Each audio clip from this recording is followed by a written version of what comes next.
Dawn was barely breaking when 11 luxury vehicles pulled up in front of the rundown repair shop in South Harbor.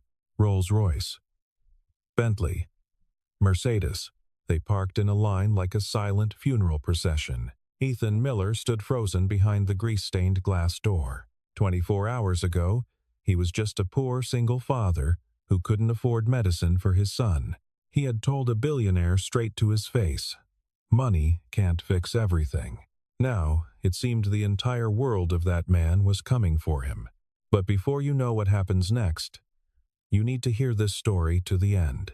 The coughing woke him. Not the alarm. Never the alarm.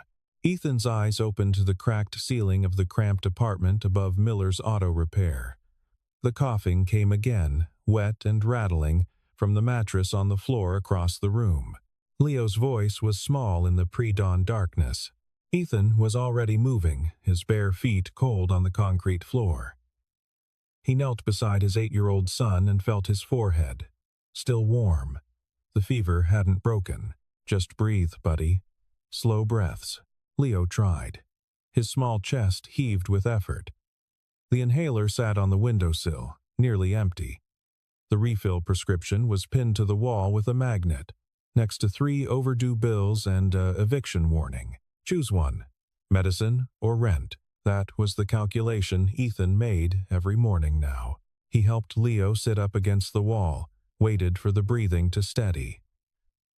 Through the thin walls, he could hear the morning sounds of South Harbor waking up. Truck engines, metal gates rolling open, the world starting its work. The shop below them had been his father's. Then his. The sign outside read Miller's Auto Rep Ire because the A had fallen off 2 years ago, and Ethan couldn't afford to replace it. Couldn't afford much of anything these days. The work had dried up slowly, then all at once. First, the chain repair shops moved in. Then people started going to the dealerships with their warranty work. Then the economy tightened, and folks learned to live with the check engine light on. Now it was just Ethan, a bay full of rusting equipment, and a calendar with more blank days than booked ones. "Dad, I'm okay now." Leo was trying to smile, always trying to smile. "I know you are, tough guy." Ethan made oatmeal on the hot plate, added extra brown sugar from the packets he'd taken from the diner last week. Leo ate slowly, still catching his breath between bites. A knock came at the side door. Mrs. Park stood there with her purse already on her shoulder, ready for her shift at the laundromat. She'd been watching Leo during the day for 3 months now, ever since Ethan couldn't afford the after-school program anymore. She never asked for payment. Ethan tried to give her what he could. She usually refused. "He's not good today," Ethan said quietly. Mrs. Park's expression tightened with concern. She'd raised 4 kids on less than nothing. She knew what it meant when a cough lasted this long. "I'll keep him quiet, make him rest." "Thank you, Ethan." She touched his arm. "You're a good father. You know that, right?" He didn't know what to say to that. He nodded. Down in the shop, he turned on the lights. The fluorescent bulbs flickered, hummed, then caught. The bay was clean at least. He kept it clean. Professional. Even when there was no work, he maintained standards. His phone sat on the workbench, screen cracked, battery at 12%.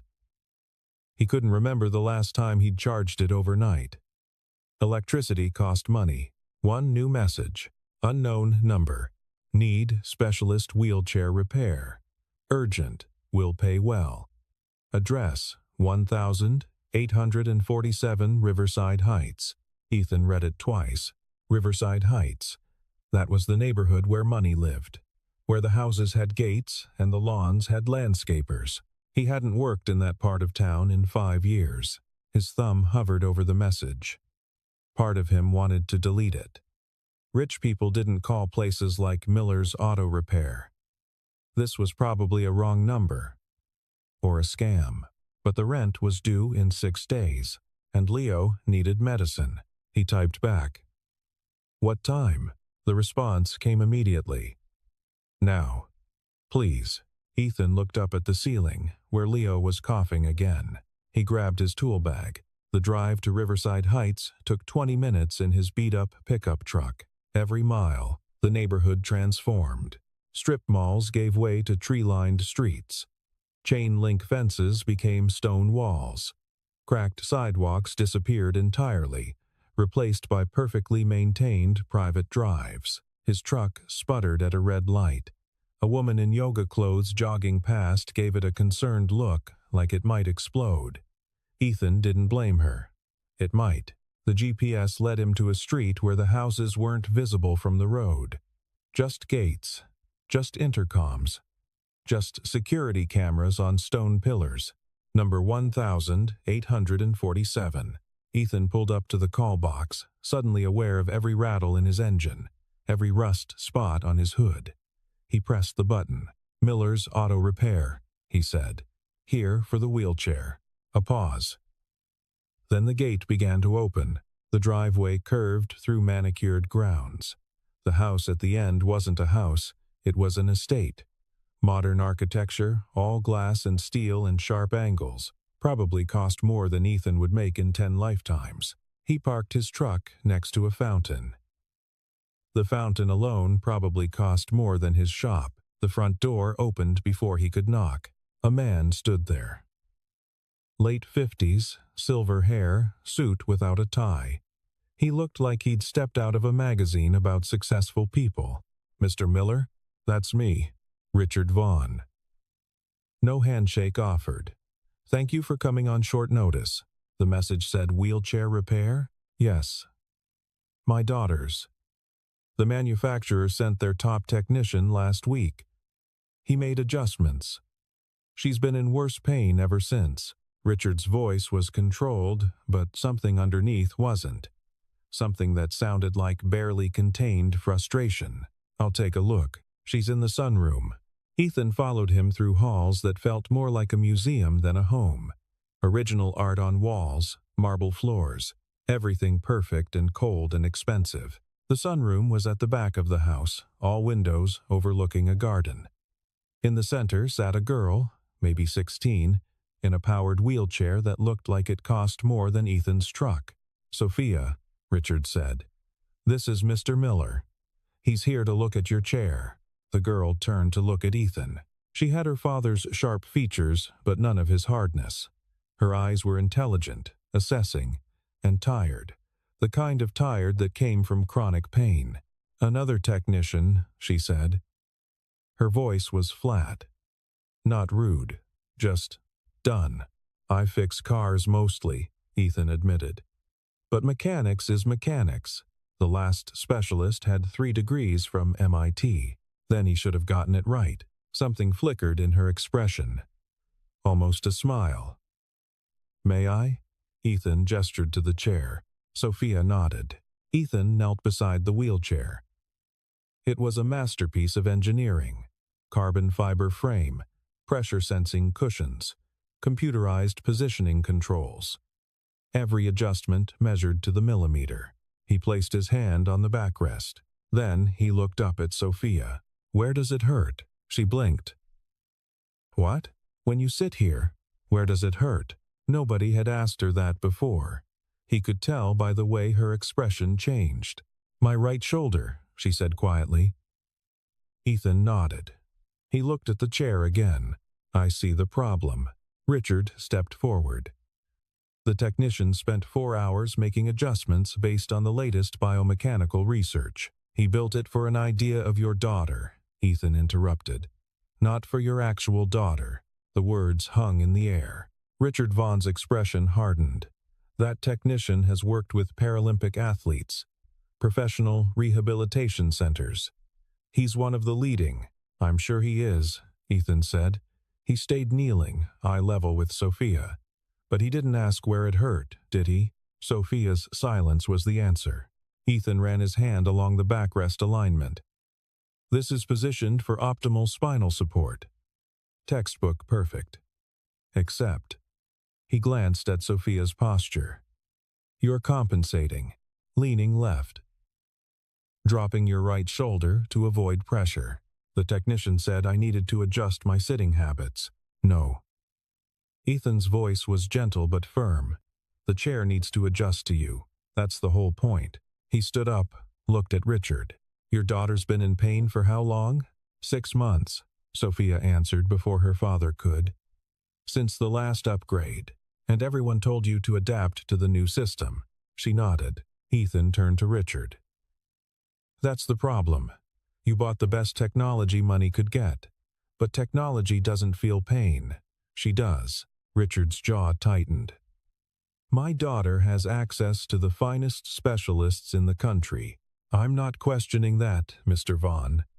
I'm questioning whether they listened. The room went very quiet. Richard Vaughn was not a man accustomed to being challenged. Ethan could see it in the way he held himself, in the controlled breath he took before speaking. Mr. Miller, I appreciate your directness. But I didn't call you here to criticize the experts I've hired. Then why did you call me? The question surprised them both. Richard didn't have an answer. Or he did, but couldn't say it, because the experts failed. Sophia spoke up. Can you fix it? Ethan looked at her. Really looked. He saw Leo in her face. Different circumstances, different lives, but the same expression. The look of a kid who'd learned to live with hurting.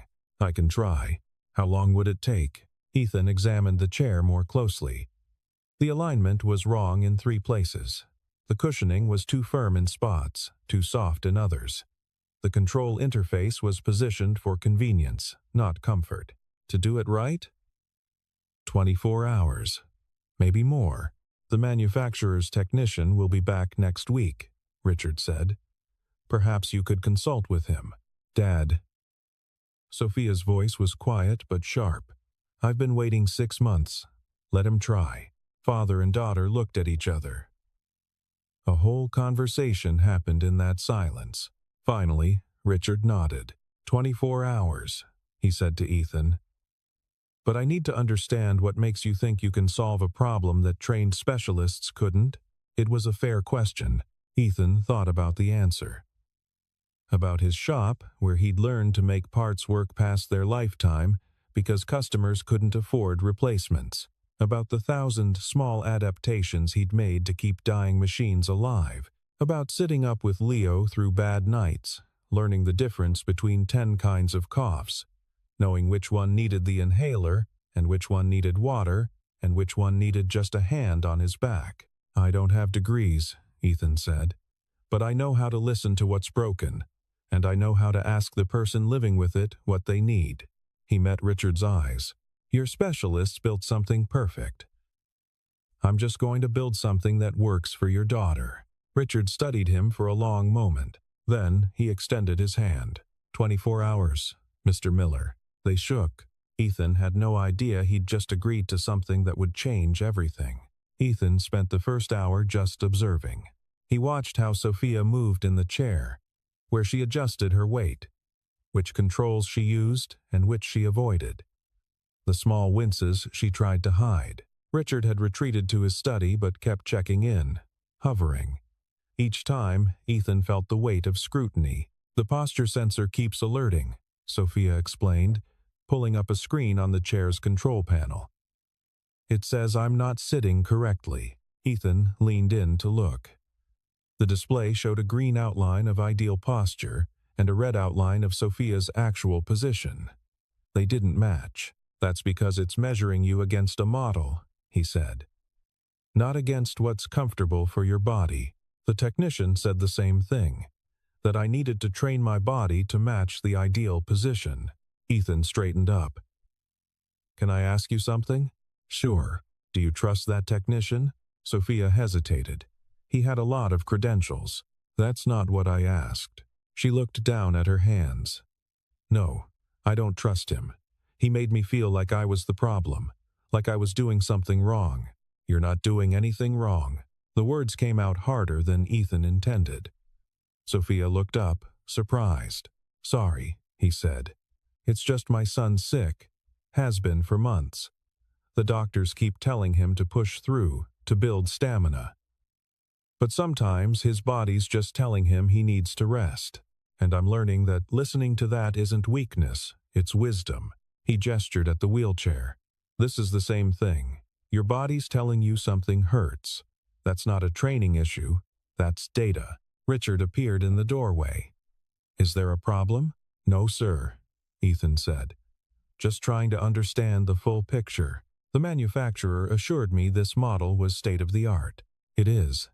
The engineering's incredible. Ethan ran his hand along the frame. But here's what I'm seeing. This chair was designed for maximum efficiency, maximum support, maximum correction. That's what we wanted. I know.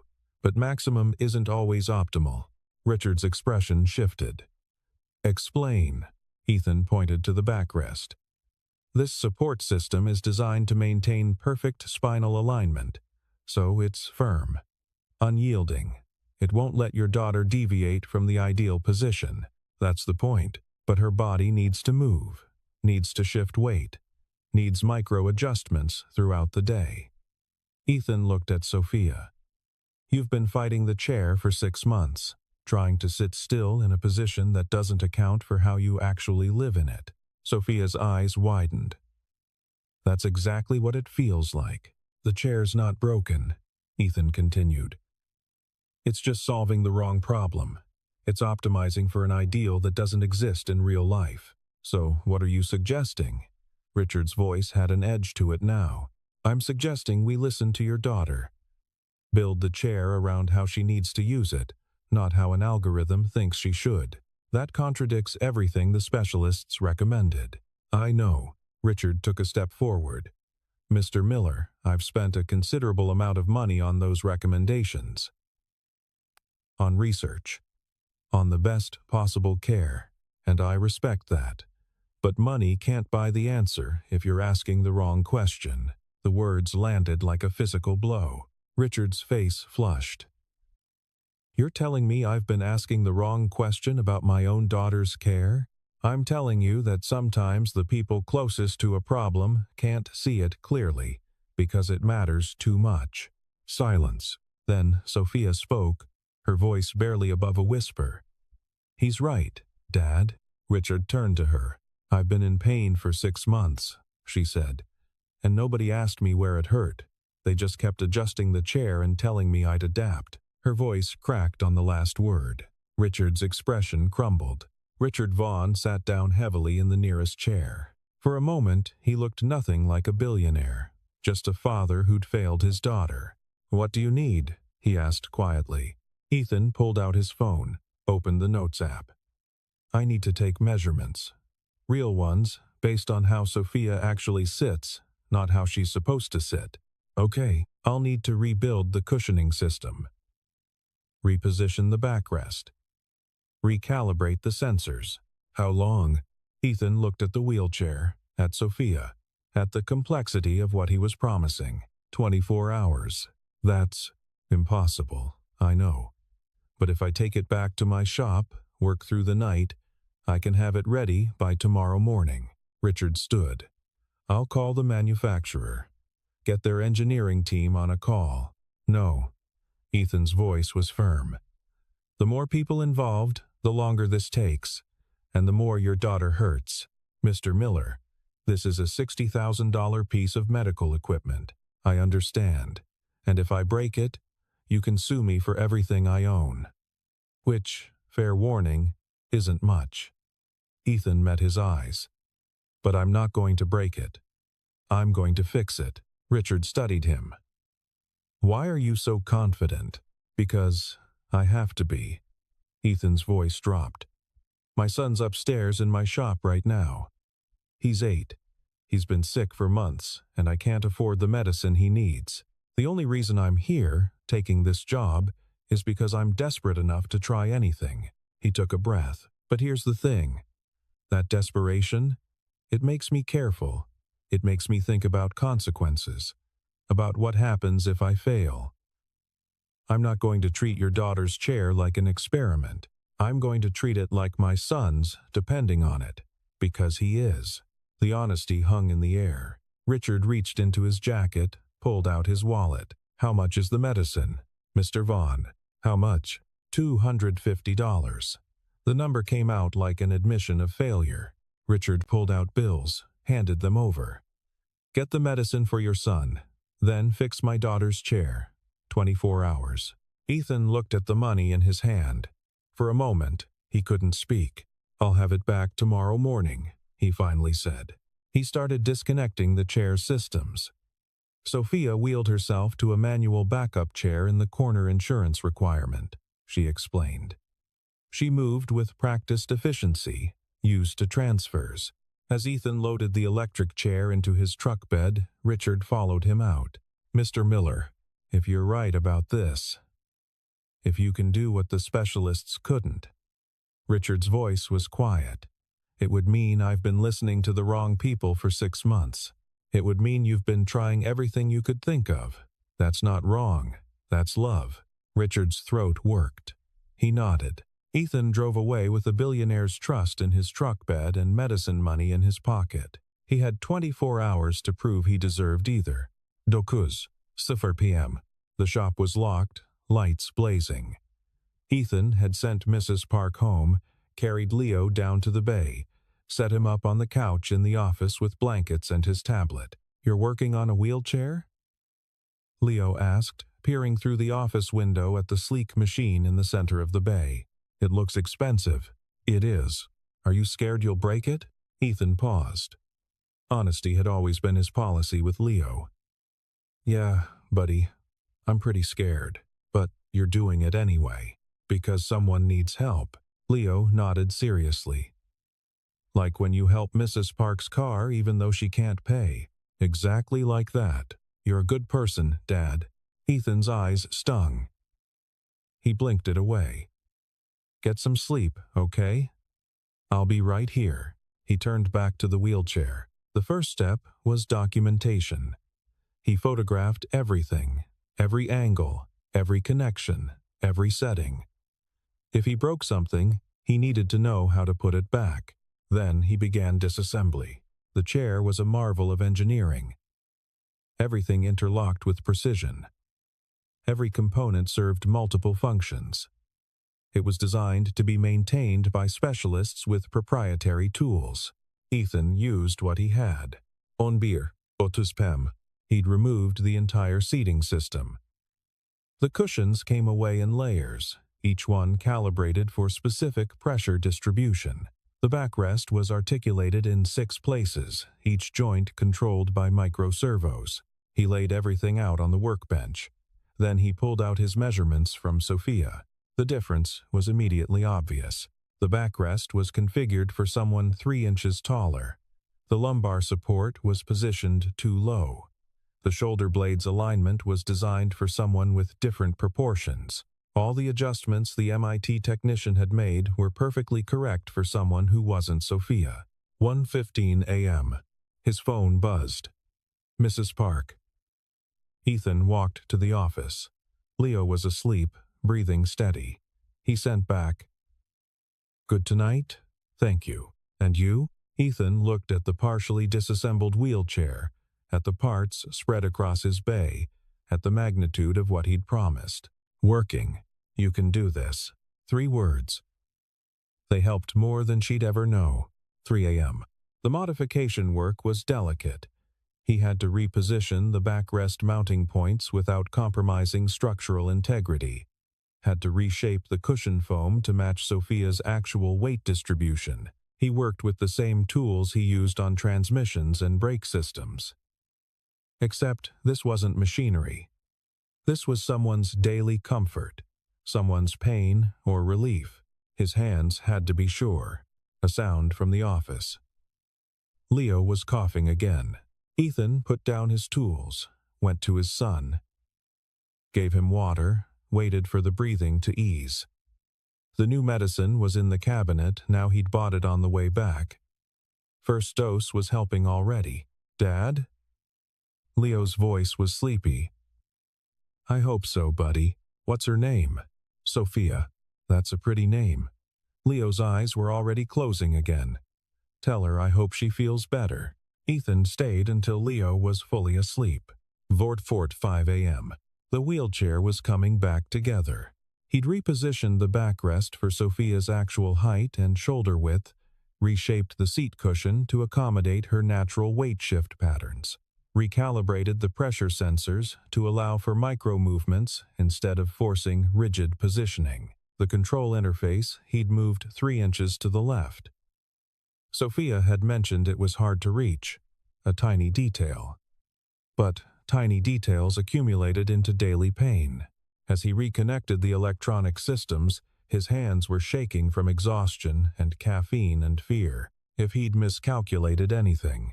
The chair powered on, all systems green. He did a full diagnostic. Everything functioning. But the real test wouldn't be in his shop. 6:30 a.m. Dawn light was filtering through the bay door windows. Ethan had cleaned the chair, triple-checked every connection, tested every function. Leo woke up on the couch. "You did it? I built something. Whether it works." Ethan trailed off. "It'll work," Leo said with complete confidence. "You always make things work." Ethan loaded the wheelchair carefully into his truck. They drove to Riverside Heights together. Richard Vaughn answered the door in the same clothes from yesterday. He hadn't slept either. Ethan could tell. "Mr. Miller." His voice was hoarse.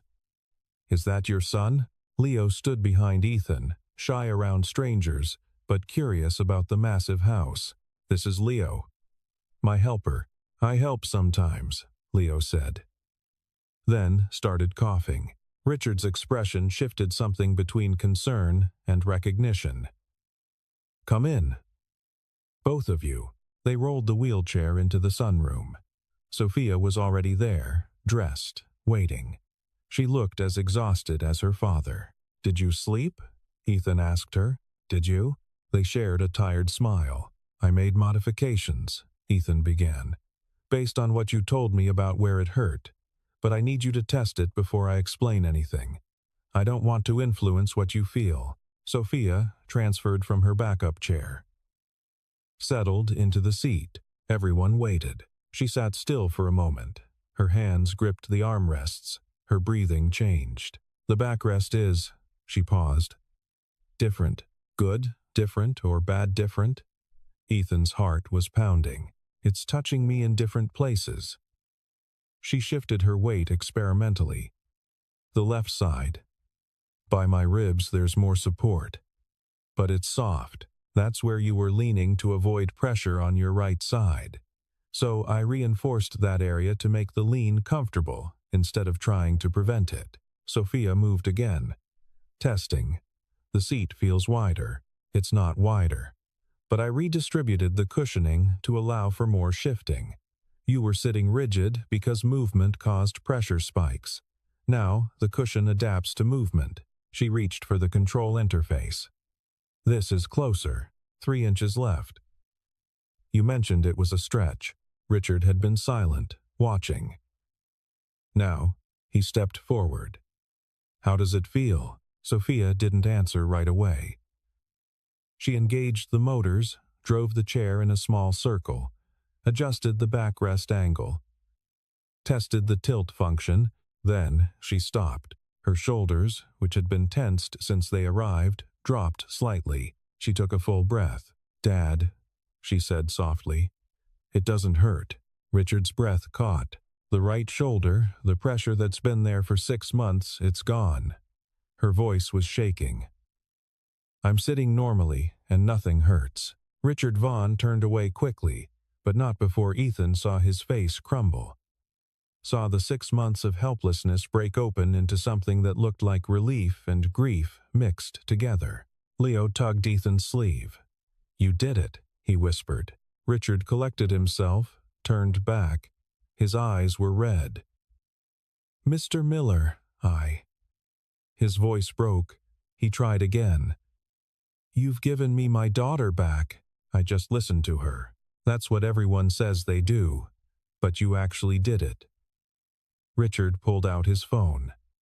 "I'm transferring payment now. And a bonus. Substantial.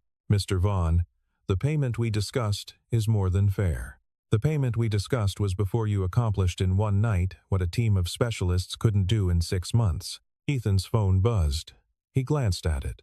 His account balance had numbers he'd never seen before. "I can't accept." "You can. And you will." Richard's voice had shifted back to command mode, but it was different now. Not cold.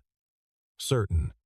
"Because I'm not done asking for your help. The thing is," Richard continued, "I've spent the last few hours thinking about what you said.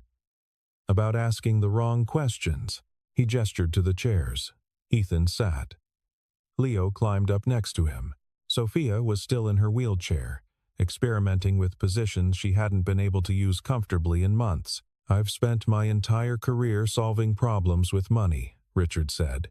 "Hiring the best people, buying the best technology, building systems that scale. And most of the time, it works." He looked at his daughter. "But sometimes the problem isn't complexity, it's simplicity. It's the obvious thing everyone's overlooking because they're too busy being impressive." He turned to Ethan. "You asked my daughter where it hurt. That's not revolutionary, but nobody else thought to start there. They started with research. They started with assumptions. That's different." Richard leaned forward. "I've built 3 companies from nothing, employed thousands of people, and I just realized I've been making the same mistake in all of them." "What mistake?" Sophia asked. "Listening to credentials instead of results. Trusting systems instead of people. Believing that expensive means effective." He shook his head. "Your wheelchair cost $60,000. It took a mechanic with a shop called Miller's Auto Rep IR to make it actually work." Leo giggled at the missing letter. Ethan felt his face flush. "I'm not trying to embarrass you," Richard said quickly. "I'm trying to make a point. You didn't have the tools those specialists had. You didn't have the training or the certifications, but you had something more important." "What?" "You needed to get it right." The words hung there. "The specialists could afford to fail," Richard continued. "They'd get paid either way. Their reputations would survive. They'd call it an iterative process and schedule another appointment. But you told me your son needed medicine. You told me you were desperate. That desperation made you careful, made you listen, made you unwilling to accept anything less than actually helping." He stood, walked to the window overlooking his estate. "I've been thinking about my companies, about the problems we can't seem to solve, the inefficiencies that persist despite throwing money and expertise at them." He turned back. "What if the issue isn't that we need better people? What if we need people who need to get it right?" "I'm not sure I follow," Ethan said. "My flagship company is Vaughn Dynamics. We manufacture precision medical equipment. We have the same problem you solved last night. Our products work beautifully in testing, but cause problems in real use. We hire brilliant engineers, but they're designing for theoretical patients." He looked at Sophia. "Not real ones." "Dad, what are you saying?" "I'm saying I want to hire Mr. Miller." The room went silent. Ethan's brain stalled. "I'm a mechanic. You're a problem solver. You understand the gap between design and reality, between what something is supposed to do and what people actually need it to do." Richard pulled out his phone. "I'm prepared to offer you a position as a special consultant. You'd work with our design teams, test prototypes, talk to patients. Be the voice of actual experience in a room full of theoretical expertise." "Mr. Vaughn, I don't have an engineering degree." "That's the point. Everyone in that building has engineering degrees. They all think the same way. I need someone who thinks differently." He named a salary that made Ethan's vision blur, plus benefits. "Healthcare. For you and Leo." Ethan couldn't breathe. Healthcare for Leo. Not worrying about medicine. Not choosing between rent and medical bills. He looked down at his son. Leo was smiling up at him with complete faith. "I need to think about it," Ethan said. "Of course. Take a week. I'll need 3 days." Richard smiled. 3 days then. They left with Richard's card in Ethan's pocket and Leo chattering excitedly about the fountain and the art and, "Did you see how big that TV was?" Back at the shop, reality settled in. Ethan sat in his office, staring at his phone. The balance was still there. The numbers hadn't disappeared. His first call was to Mrs. Park. "Is Leo okay?" "He's perfect." "Mrs. Park, I got paid today. Really paid. I want to give you—" "Stop. I watch Leo because I want to. Not for money. I know. But, Ethan, you're good to my nephew who works at the parts store. You fixed my sister's car for free. You leave groceries on old Mr. Chen's steps when you think nobody's looking." Her voice was firm. "You give all the time. Let someone give back." His throat was too tight to speak. "But," she continued, "if you really want to help?" The laundromat's washing machine broke. "If you could look at it," he laughed. "I'll be there tomorrow." Over the next 2 days, word spread. A wheelchair repair specialist who'd worked a miracle. Someone who could fix what the experts couldn't. The calls started coming in. A mother whose son's prosthetic leg kept causing blisters. The prosthetist kept adjusting the socket. But the pain persisted. An elderly man whose hospital bed had all the features, but gave him bed sores anyway. A teenager whose hearing aids were perfectly calibrated according to the audiologist, but still gave him headaches. Equipment that was technically perfect, but practically painful. Ethan took every call. Explained he wasn't a specialist, that he was just a mechanic. Most of them said the same thing. "That's exactly why we're calling." On the morning of day 3, a van pulled up to the shop. Not a luxury car. A medical transport van with a hydraulic lift. A woman got out. Professional clothes, kind face. She introduced herself as Dr. Patricia Morrison, Director of the Adaptive Equipment Program at Harbor Regional Hospital. "Mr. Miller, I've received 7 calls this week about your work, all from families who've been through our program. I'm not trying to step on anyone's toes. You're not. You're filling a gap we didn't know existed." She gestured to the van. "I have a proposal. Our hospital works with hundreds of patients who need adaptive equipment. We have partnerships with the best manufacturers. But we're seeing what you've identified, a disconnect between design and daily reality." She pulled out a folder. "I'd like to hire you as a consultant. You'd work with our patients directly. Test equipment.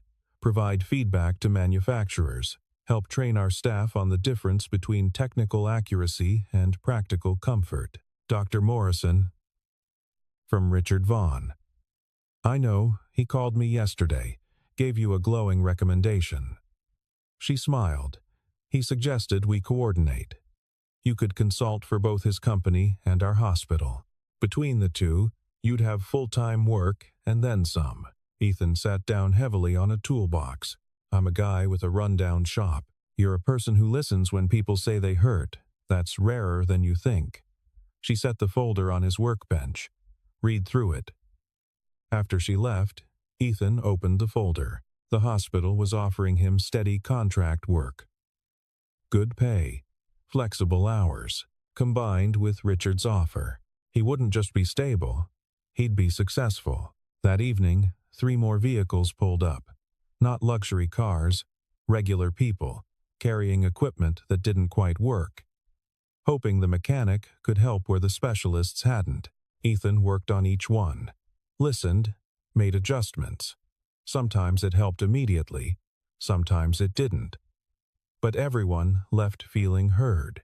Around midnight, he was finishing up the last repair, a walker that was the right height according to the chart, but wrong for the person using it when his phone rang. Richard Vaughn. "Mr. Miller, I hope I'm not calling too late. I'm awake. I wanted you to know I spoke with my board today. Told them about you. About what you did for Sophia." A pause. "They've approved a new position. Director of Human-Centered Design. It would be yours if you want it. I haven't even accepted the consulting role. I know. I'm impatient. It's a character flaw." Richard's voice softened. "But I'm also serious.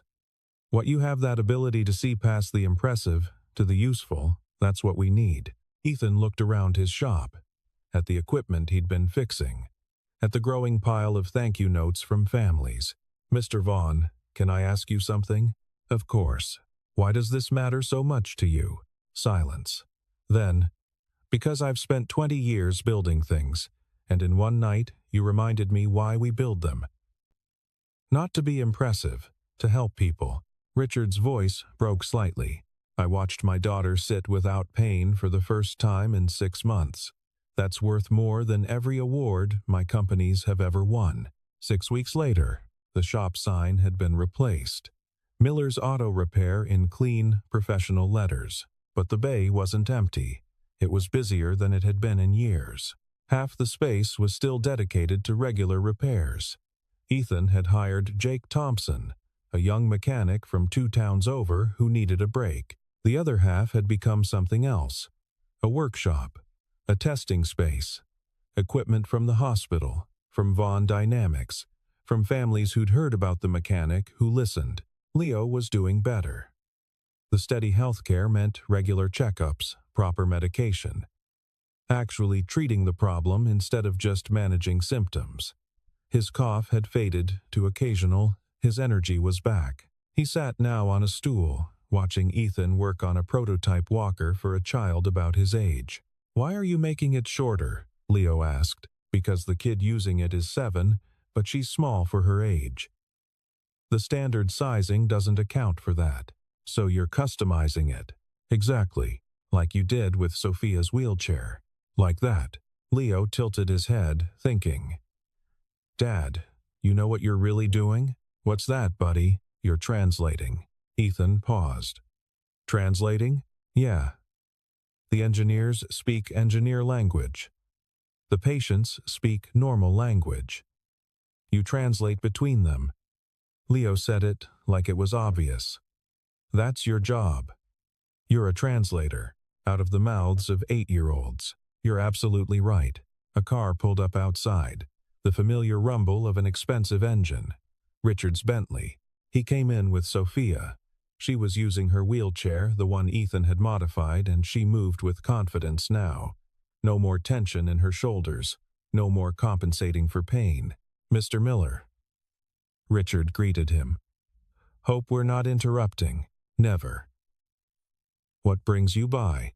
Sophia rolled forward. "I wanted to show you something." She reached into her bag and pulled out an envelope. Inside was a letter from a university. An acceptance letter. "I'm starting college next fall," she said. "Engineering program. I want to design equipment that actually works for people." Pride flooded through Ethan. "Sophia, that's incredible. I probably wouldn't have applied if..." She glanced at her wheelchair. "If you hadn't shown me that equipment could be better, that it was worth trying to improve. You're going to change so many lives. I learned from the best translator," she said with a smile toward Leo. Richard cleared his throat. "We also wanted to invite you both to something. Next month, Vaughn Dynamics is launching a new division. Patient-centered design. We're hiring designers who've lived with disabilities, families who've navigated the healthcare system, engineers who are willing to listen before they build." "That's amazing." "It's because of you. What you showed us, that expertise without empathy, is just complicated uselessness." He extended an invitation. "The launch event. We'd like you and Leo to be there, as guests of honor." Ethan looked at the card. Formal event. The kind of gathering where people like him didn't usually belong. But maybe that was changing. "We'll be there." After they left, Leo came over and hugged his dad. "I'm proud of you," the 8-year-old said seriously. "I'm proud of you too, tough guy." "Why?" "I didn't do anything. You've been brave through everything. That's the hardest job of all." They stood there in the shop. The afternoon light streaming through the bay door. The sound of Jake working on a transmission in the next bay. The peaceful hum of a life that had been drowning 6 weeks ago and was now, impossibly, thriving. Ethan's phone buzzed. Another message. Another family with equipment that technically worked but actually hurt. He picked up his tools. There was always someone who needed a translator. 3 months later, Miller's Auto Repair had become something unexpected. A hybrid shop where cars got fixed and lives got improved. The hospital had expanded their contract. Vaughn Dynamics had made Ethan's consulting role permanent. Other companies were calling, asking for the mechanic who understood people better than products. But the thing that mattered most to Ethan was simpler. Every morning, Leo came down to the shop before school. Healthy now, strong, learning how to listen to machines and, more importantly, to people. Mrs. Park still stopped by. Not to watch Leo anymore, he didn't need watching, but because the shop had become a community hub, a place where people knew their equipment would be fixed and their concerns would be heard. The sign outside no longer had a missing letter, but inside, the philosophy remained the same as it had always been. Fix what's broken. Listen to what hurts. Remember that behind every problem is a person. Richard Vaughn visited monthly, sometimes with Sophia, sometimes alone. He'd told Ethan that their conversation had changed how he ran his companies. Not overnight, not dramatically, but steadily, persistently, toward something more human. One evening, as Ethan was closing up, a beat-up truck pulled into the lot. A woman got out, looking uncertain. "Are you Ethan Miller?" "Yes, ma'am. I heard you help people when their equipment doesn't work right." "I try. I have a son. He's got a condition. The doctors are great, but the equipment they gave us. It's supposed to help, but it's making things worse." Ethan put down the wrench he'd been holding. "Tell me about your son," he said, "and tell me where it hurts." She started talking. Ethan listened, because that's what he'd learned on that desperate morning 6 weeks ago when he'd driven to a mansion with nothing but hope and a tool bag. Money couldn't fix everything. Credentials couldn't guarantee success. Technology couldn't replace humanity. But listening, really listening to someone when they said they hurt, that could change everything.